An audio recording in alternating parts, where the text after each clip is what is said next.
अस्सलामुअलैकुम dear AFC students, welcome to our YouTube channel जीशी study portal. तो आज हम डिस्कस करने वाले हैं बिज़नेस कम्युनिकेशन का चैप्टर नंबर 2, जिसका नेम है बिज़नेस कम्युनिकेशन। तो चलिए स्टार्ट करते हैं। उससे पहले चैनल को सब्सक्राइब कर लें ताकि आपको न्यू वीडियोस मिलती रहें। जी, तो फर्स्ट टॉपिक है fundamentals of workplace communication.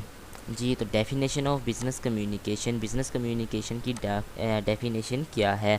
Business communication involves the exchange of messages. देखें, ये मैसेजेस का एक्सचेंज करना है, यानी मैसेजेस को एक जगह से दूसरी जगह कन्वर्ट करना होता है इन आ कमर्शियल इन्वायरमेंट, जिस इन्वायरमेंट में हम काम करते हैं। रीजंस फॉर एक्सचेंजिंग मैसेज करने की रीजंस क्या हैं? तो क्यों हम मैसेज को एक जगह से दूसरी जगह पहुंचाते हैं?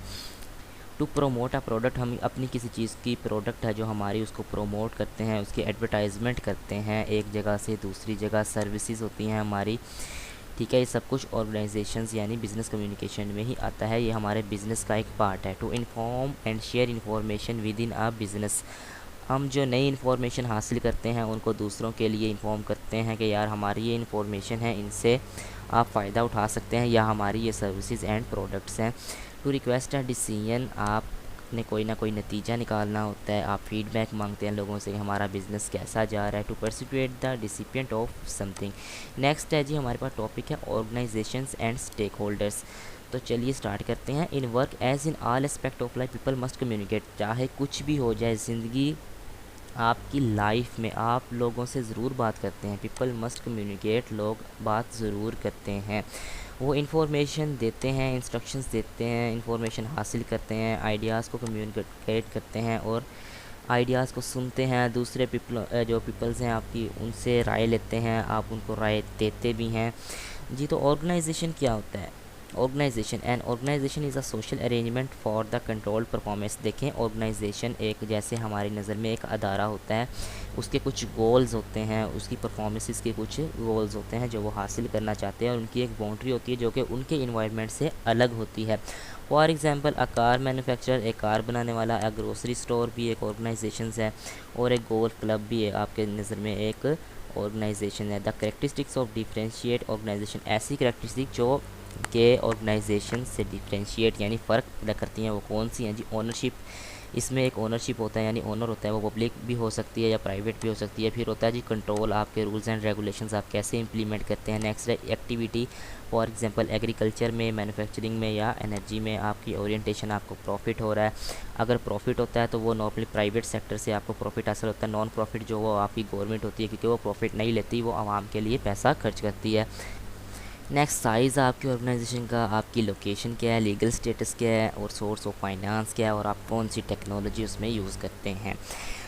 नेक्स्ट है जी स्टेक होल्डर्स। स्टेक होल्डर्स भी एक बहुत ही अहम पर्सन होता है। Stakeholder is a person, group और ऑर्गेनाइजेशन भी हो सकती है, that he has a stake in the organisation, जिसका ऑर्गेनाइजेशन में एक स्टेक होता है, एक पार्ट होता है, ठीक है। तो वो आप मतलब बहुत सी स्टेक होल्डर्स, जिसको हम शेयर होल्डर्स भी कहते हैं, वो बहुत सा पैसा इन्वेस्ट करता है कंपनी पे, अपना पैसा इन्वेस्ट कर रहा होता है, फिर उसको प्रॉफिट मिलता है बाद में।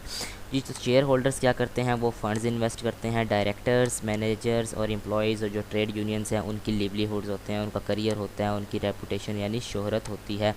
नेक्स्ट है जी कस्टमर। अब कस्टमर का क्या स्टेक है जी? Their custom continued supply of goods, वो आपकी सर्विसेज गुड्स को सप्लाई करता है। Suppliers and other business partners, ये क्या होते हैं जी? दे आइटम्स दे सप्लाई, ऐसे आइटम्स या ऐसी सर्विस जो आपकी ऑर्गेनाइजेशन में है वो उनको सप्लाई करते हैं या उनकी सेल्स को जारी रखते हैं। लेंडर्स, अब बैंक से हमें लोन वगैरह देते हैं, ठीक है। The capital and interest that needs to be repaid, हमने वो रीपेड भी करना होता है अगर हमने कोई लोन लिया हो।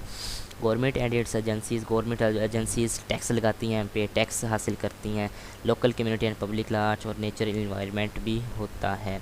नेक्स्ट है जी इंफॉर्मेशन नीड्स ऑफ ऑर्गेनाइजेशन। तो फाइनेंस, फाइनेंस इसके अबाउट सभी जानते हैं। Raising capital to run the organisation, मतलब आपके पास पैसा जो आप, जिससे आप अपनी ऑर्गेनाइजेशन को चलाते हैं। अब इन्वेस्टमेंट, आपने इन्वेस्टमेंट कहाँ करनी है? Where to invest the capital, peoples में करनी है, मशीनीज़, या आपने न्यू फैक्ट्रीज़ लगानी है या मशीनरीज़ ख़रीदनी है। नेक्स्ट है कॉम्पिटिटिव, आपने मुकाबला कैसे करना है? हाउ टू कम्पीट, कैसे मुकाबला करना है? हाईएस्ट क्वालिटी से कैसे करना है? प्रीमियम से कैसे करना है? लोएस्ट क्वालिटी से कैसे करना है?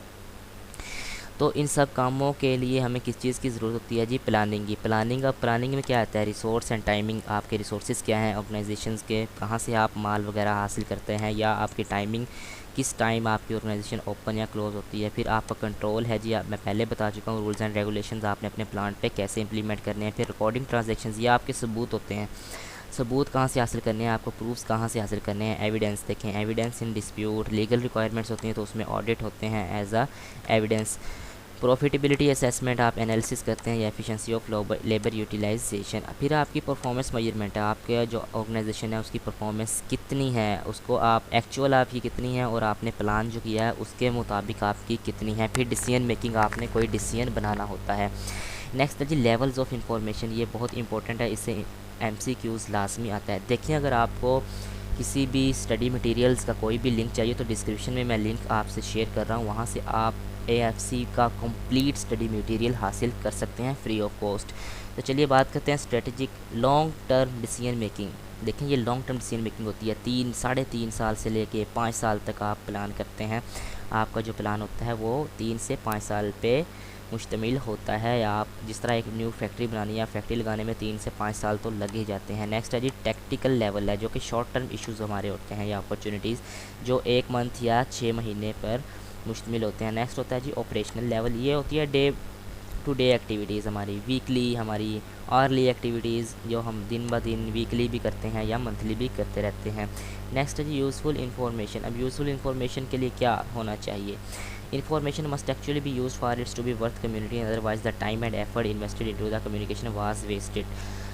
अब इन्फॉर्मेशन जो आपके लिए यूज़फुल है उन्हें हासिल करना बहुत ज़्यादा ज़रूरी होता है, वरना आपकी जो ऑर्गेनाइजेशंस है या इन्वेस्ट करते हैं वो सब कुछ ज़ाया हो जाता है। कौन से फैक्टर्स हैं जी? सोर्स, आपने कहाँ से इन्फॉर्मेशन हासिल करनी है। ईज़ ऑफ एसिमिलेशन, आपने बुराइयों को जड़ से कैसे ख़त्म करना होता है। और नेक्स्ट जो है वो है जी एसेसिबिलिटी। एसेसिबिलिटी का मतलब है जी रीच एट पॉइंट, आप अपने पॉइंट तक पहुंच गए हैं, आपकी अपने पॉइंट तक पहुंच। नेक्स्ट है जी रेलिवेंस, आपने रेलिवेंट इन्फॉर्मेशन हासिल करनी है और इरेलीवेंट इन्फॉर्मेशन को अवॉइड करना है।